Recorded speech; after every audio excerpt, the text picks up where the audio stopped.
교수님은 왜 여기 간담체외과를 선택을 했습니까?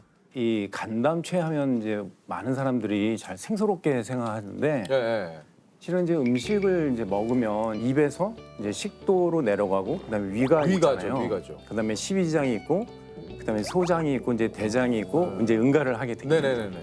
근데 이제 가면 보면 거기에 음식물이 지나가는 길에는 간담체가 없어요. 그죠?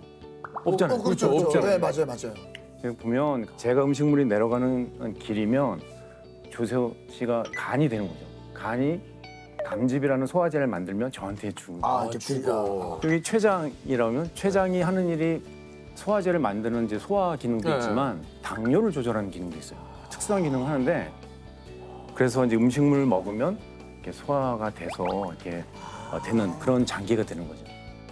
특히 저 이제 췌장외과를 이제 주로 많이 하는데 그 중에서도 췌장이라는 게 음식물이 곧장 지나가는 길은 아니지만 음식물 소화를 도와주는 장기잖아요. 네. 좀 그런 장기처럼 또 누군가의 많은 도움을 더 주지 않을까 이런 생각에 그 어린 마음에 췌장외과를 한번 시도를 했던 것 같아요. 아니 그 교수님께서 미국 의학 분야 학술 연구 평가 기관인 엑스퍼트 스케이프에서 췌장 절제술 분야 전 세계 상위 0.1%.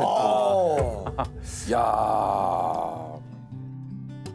취지는 그런 것 같아요. 저희가 이제 의학 논문을 쓰면 어떤 수준의 의학 논문은 어떤 매드라인이라는 어떤 검색 엔진에 이렇게 되게 등록이 되게 돼 있어요.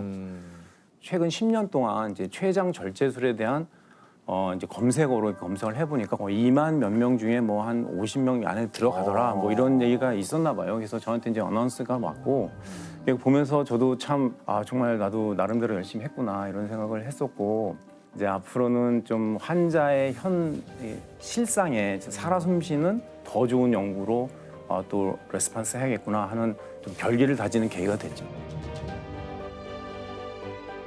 요게 좀 초기 진단이 상당히 그러니까요. 어렵다고 얘기 네네네. 들었거든요. 근데 왜 그러냐면 위암이나 뭐 대장암 뭐 이런 경우에 따라 또 다를 수 있지만 그래도 대부분은 음식물이 지나가는 길들이잖아요. 네네. 그러니까 대장 내시경, 위 내시경 이런 걸로 이제 검진으로 이제 발견할 수 확인되죠. 있는데 네. 췌장이라는 장기는 이 음식물이 지나가는 길이 아니고 그 우리 몸 깊숙한 곳에 있기 때문에 이게 발견이 어려운 것 같아요. 네. 이게 발견이 그 췌장 여기 어디 뒤쪽에 있다고? 여기 있어요 여기. 아 여기 있어요? 네, 네. 그래서 어.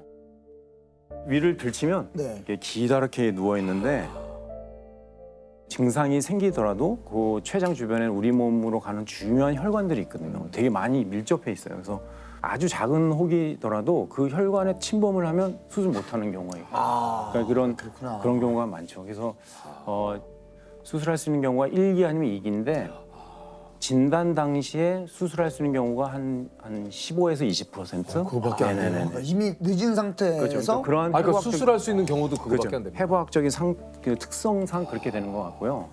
그다음에 수술하지 못하는 경우가 이제 3, 4기 이런 경우가 이제 대부분을 차지하게 되는 그런 이게 좀 생존율도 굉장히 좀 낮다고 얘기를 들었는데 맞습니까? 세계적으로 아직 해결되지 못한 암 중에 하나고 그리고 또 췌장이 이렇게 되게 물컹물컹하고 잘 꼬매도 잘 안 나요.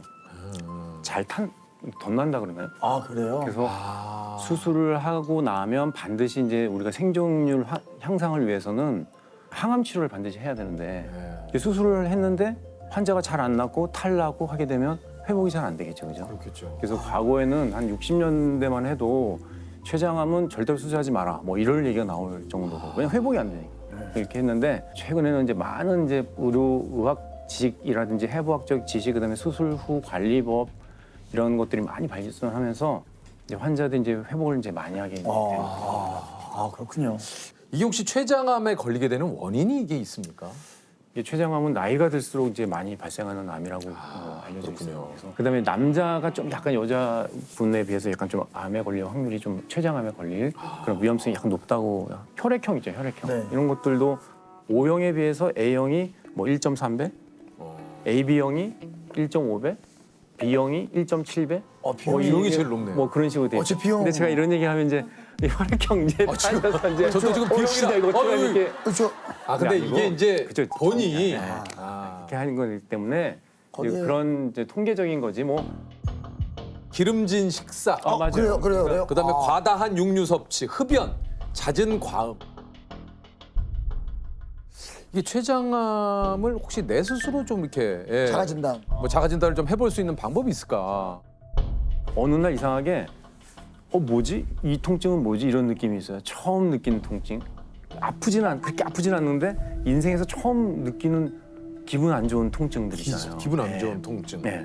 그렇게 반복이 된다든지 특별한 일을 안 했는데 몸무게가 갑자기 확 빠지는 거예요. 뭐 6개월 이내 뭐 10% 정도 빠진 가만히 있는데 들어가고. 다이어트를 했는데 그 효과가 너무 급속하게 나오는 분들. 내가 생각했던 것보다 훨씬 더 할 때. 네. 거기에 하나 더 추가를 한다면 황달이 있었어요. 그러니까요, 이게 이제 왜냐면 황달이. 췌장 머리에 암이 있으면 이제 담도가 막히게 되고 그것 때문에 황달이 오는 경우가 있어요. 그래서 모든 황달이라고 다 췌장암은 아니지만 그 중에 하나의 원인이 될 수 있어서 또 하나는 당뇨가 없다가 갑자기 생긴 사람들이 있어요. 이제 저희가 이제 연구해 보면 암이 살아가는 그 먹이라 그러나요? 대사체가 포도당이거든요. 그러니까 포도당을 먹어야 되는데 환자가 당뇨가 아니에요. 그럼 어떻게 하겠어요? 자기가 어떤 물질을 만들어서 당뇨를 만들어야겠죠. 예, 그런 전략적인 암도 있어서 평소에 잘 이제 조절이 되다가 갑자기 인슐린을 맞아야 된다 한다든지 평소에 당뇨가 별로 없었는데 검진했는데 갑자기 당이 확 높다 한다든지 높다든지. 그죠? 그런 경우에는 한번 좀 생각을 해봐야 되지 않을까.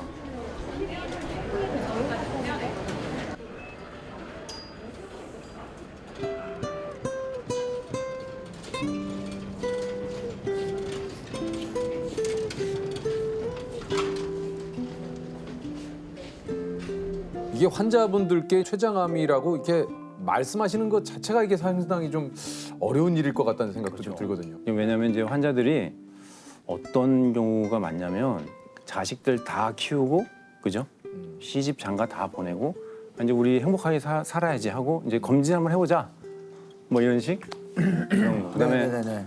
뭐 예를 들어서 뭐 집안에 뭐 좀 우환이 있어서 많이 고생하다가 그게 다 지나가고 이제는 이제 빛을 볼 그러니까요. 있는데 아, 검사를 해보자 했는데 이제 나오는 경우가 있어서 그런 거에 대해서 상당히 좀 마음에 상처가 크게 나서 오는 것 같아요. 아 이게 참 진짜 갑자기 그냥 말씀하신 대로 이제는 우리도 이제 건강하게 우리 인생 한번 살아보자라는 생각에 이게 건강검진을 받았는데 이런 소리를 들으면 정말 이게 진짜 하늘이 무너지는. 예. 교수님께서 이제 환자분들을 진료하실 때 좀 특별한 진료 철학이 있다 그래요. 가족처럼 이제 진료해드리겠습니다 이런 얘기를 했었는데, 근데 실은 이제 저는 말기 암 환자의 가족이었어요. 왜냐면 저희 어머니가 실제로요? 저희 어머니가 의과대학 들어가고 2년차 됐을 때 췌장암으로 이제 진단을 받으시고 이제 수술을 하셨는데 지금은 이제 뭐 대장암도 여건에 따라 다르겠지만 대부분이 조기 진단돼서 지금 완치 거의 많이 되거든요. 근데 그 당시에는 아직 그런 정도는 아니었는지 좀 기억은 잘 안 나지만 수술하시고 지내시다가 재발하셔서 치료받으시다가 거의 이제 한 달 정도는 정말 고생하면서 돌아가셨거든요. 병원에서 이제 해줄 게 없으니까 집에 가라 이렇게 된 거예요. 말기 암 환자 저희는 또 의사 선생님 말씀 잘 들으니까 집에 오셔서 이제 왔는데 되게 많이 힘들어하셨던 것 같아요. 그러니까 저는 이제 되게 좀 철이 없었죠 그때 뭐 집에 학교에서 공부하고 뭐 친구들 만나고 하느라고 엄마가 암인가 보다 이렇게 생각하고 그럼 돌아가시는 건가 이제 그 생각만 하고 지냈던 것 같아요. 제 생각에는 그 같이 있을 수 있었던 2년이라는 시간이 기억이 안 나요. 그 엄마가. 그래서 제가 참 그런 암 환자의 가족으로서 느꼈던 마음들 이런 것들이 이제 진료 현장에서 뭐 나오는 게 아닌가 생각이 드네요. 그런 일이 있으셨군요. 네. 어머니가 마지막에는 힘들었던 게 정말 통증이 되게 심하셨어요. 대장암 말기 환자 막 뼈에까지 전이가 돼서 그래서 그 통증이 많이 심하셨었는데 그때 이제 진통제 하나 못 드렸다는 게 저는 너무 좀 속상하다고 하나요. 그래서 우리 환자들 이렇게 회진 돌다 보면 제가 제일 감정이입되는 게 뭐 그런 거예요. 환자가 저 어제 아파서 하루 종일 밤새 잠을 못 잤으면 이런 얘기 나오잖아요. 그러면 우리 어머니가 탁 생각나면서 너무 뭐 이렇게 좀 뭐랄까 미운 거예요. 우리 전공의 선생님이 그거 진통제 하나 주면 그 되는 거를 왜 그랬는지. 그래서 그래 일단은 뭐 지금 그 안쪽에서 저절로 낫게끔 지금 조치하고 있으니까 교수님 어떡해? 좀 어떠세요? 많이 아프세요?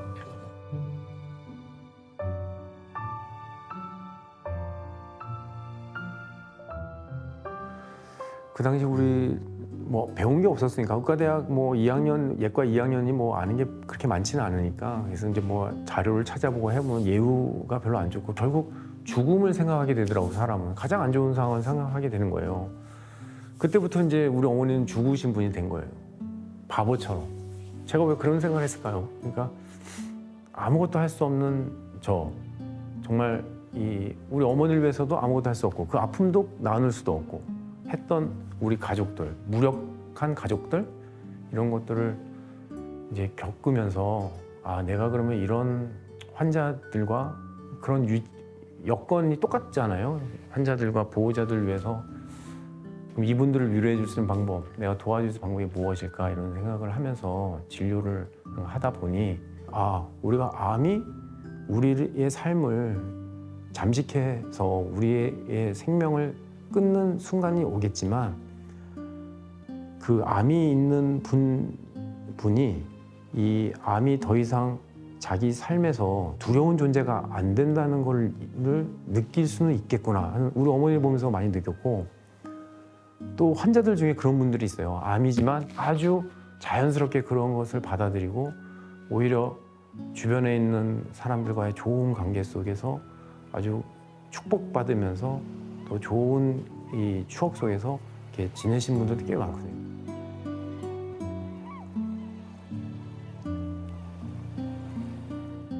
아 이게 내 생각이 아예 틀린 거는 아니겠구나.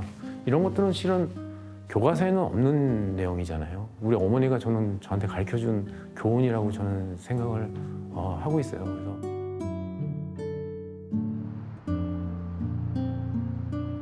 기적 같은 일도 좀 간혹 일어난다고 그래요. 있죠.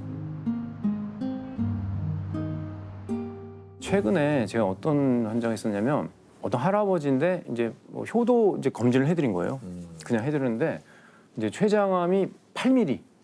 8mm요. 네, 보통은 8mm짜리 췌장암은 저는 본 적이 없거든요. 원래 한 3, 4cm 보이죠. 아, 아주 빨리 네네. 조기에 발견된 거네. 그래서 이제 그분은 개복도 안 하고 할아버지시지만 복강경으로 수술하고 빨리 회복해서 이제 항암 치료 받고 좀 잘 계신 분이 계시고 또 올해는 어느 날 이제 외래를 보는데 어떤 이제 환자가 젊으신 분인데 편지를 써왔어요. 선생님 5월에 이렇게 맑은 하늘을 볼 수 있게 해주셔서 너무 감사합니다 그러더라고요. 그 환자는 한 2년 전인가요? 췌장암으로 진단받고 아마 그때는 그 기관에서는 아마 수술할 수 없다고 판단을 하셨나 봐요. 그래서 항암 치료를 해야 되고 언제까지 해야 되냐? 죽을 때까지 해야 된다 이렇게 하니까 이 환자가 항암 치료 받다가 답답하니까 저한테 온 거예요. 그래도 이제 다행히 그동안에 항암 치료했던 게 효과가 있었는지 몰라도 제가 이렇게 CT를 보니까 그래도 길이 보여요. 이건 되게 될 수 있을 수 있겠다. 아 이왕 이렇게 된 거 그러면 항암 치료를 한두 번 더 하고 그럼 승부를 걸어봅시다. 이게 한 거죠.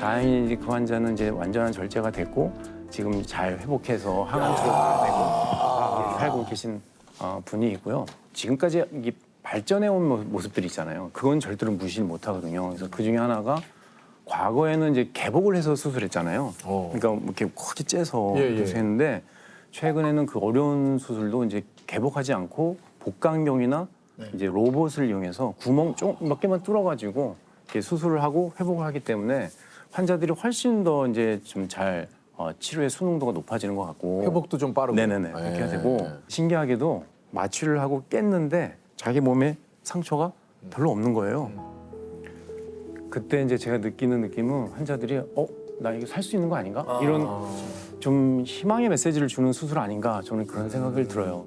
또 한 가지는 항암제가 많이 이제 발전이 많이 됐어요. 최근에는 수술한 환자들, 1, 2기 환자들 저희가 이제 잘 계산해 보면 5년 생존율 저희가 따지는데 한 40% 이상, 어떤 경우에는 50% 이상까지 보고하는 경우도 있고 아직 그런 데이터가 쌓여서 아직 여러 기관에서 발표는 안 하고 있지만 그 정도는 거의 나오는 것 같다 이런 생각이 다행입니다. 들고 생명은 소중하잖아요, 그죠? 맞습니다. 한 사람을 위해서 우리가 구조대를 특파할 정도인데 좋은 면들, 이게 발전한 면들을 이제 말씀드리고 같이 가자, 치료해 보자 이런 얘기를 하죠. 절대 포기할 수 없는 거죠.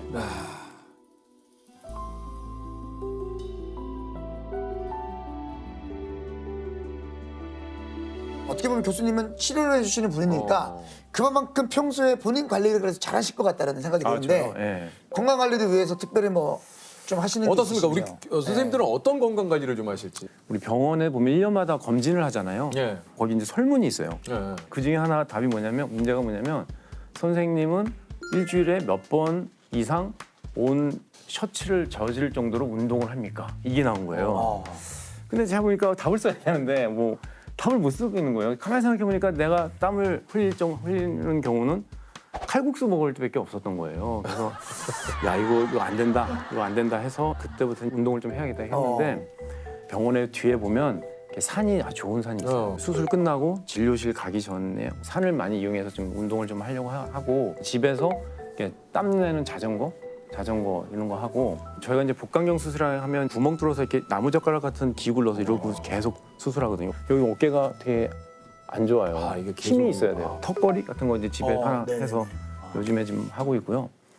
한 2000년 가을인가요? 그때 제가 그때 연구 미팅 하고 나서 이제 뭐 좀 하신 거 다 얘기해. 그래서 아니 뭐 첫걸음부터 시작해서 뭐 건강 관리 얘기하니까 전체적으로 내가 하고 있는 것들을 다. 그래서 하고 있는데요. 그래서 최근에는 이제 물구나무 있잖아요. 물구나무를 쓰면 혈액순환이나 이런 거 그렇죠. 네, 어서 오세요. 네. 보면 환자들이 자기도 모르게 진료할 때 툭툭 나오는 얘기들이 있어요. 저는 그런 것들이 이분들의 삶 속에서 되게 중요한 주제이기 때문에 주치의한테 그런 얘기를 자기도 모르게 한다고 생각하거든요. 제가 이제 어떤 할아버지하고 계속 얘기를 하는데 저는 진료를 더 봐야 되는데 이분은 이제 이 암이지만 급한 게 농사일인 거예요. 벼농사 졌을 때 뭐 청벌레라는 게 있었나 봐요. 그것 때문에 이번에 뭐 농사가 잘 안 됐다 이런 얘기해서 제가 청벌레 때문에 농사 못 하신 할아버지 얘기 적어놓은 거예요. 그리고 이제 몇 개월 후에 오셨는데 제가 할아버지 그때 뭐 청벌레 그거 어떻게 다 해결됐나요? 그러니까 너무 좋아하시는 거예요. 그래서 그 얘기 하나에 할아버지의 마음이 확 열리면서 오히려 진료를 더 빨리 보고 되게 행복해하시면서 이제 나가셨던 기억이 있어서 메모해놨다가 이제 다음 진료 한 4개월 후에 또 이제 진료 볼 때 이제 그 얘기를 먼저 꺼내는 거예요. 환자들 너무 좋아하고 아 우리 주치의 선생님이 나의 모든 걸 알고 계시는구나. 그리고 저도 그런 거 너무 좋아요. 환자와 의사의 관계에 딱 거기에 국한되지 않고 그들 속에서 있는 친구 같은 의사 있잖아요. 그런 거 되려고 되게 노력을 많이 하는 것 같아요.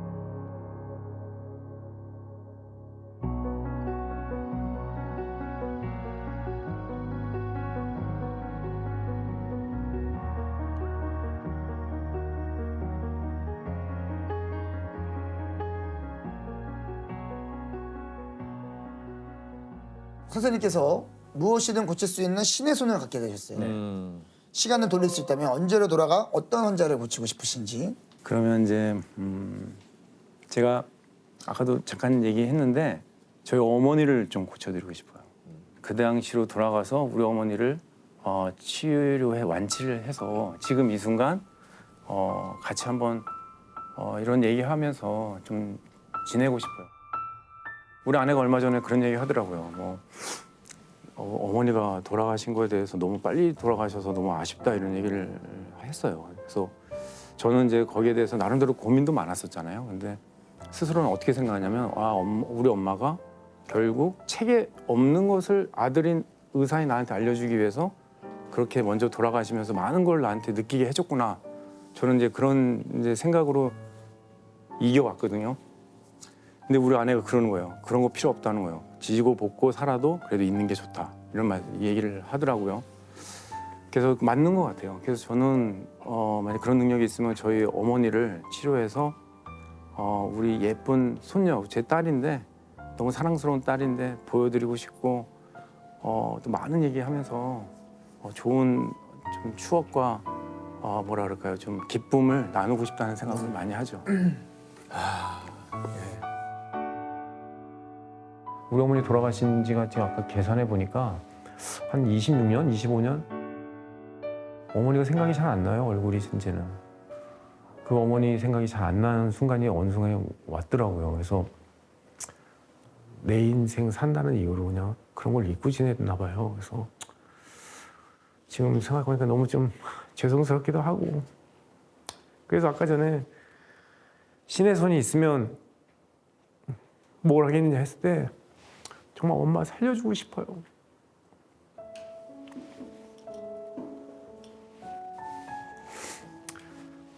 제가 이게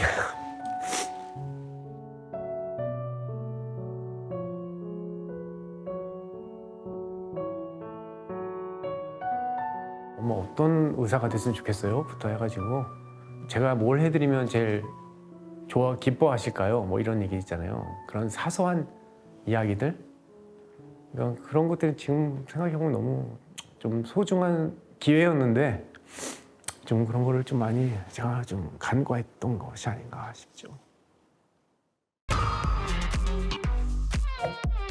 프랜차이즈가 그렇게 쉽게 되는 건 아닌데. 사장님 나와라 오바 사장님.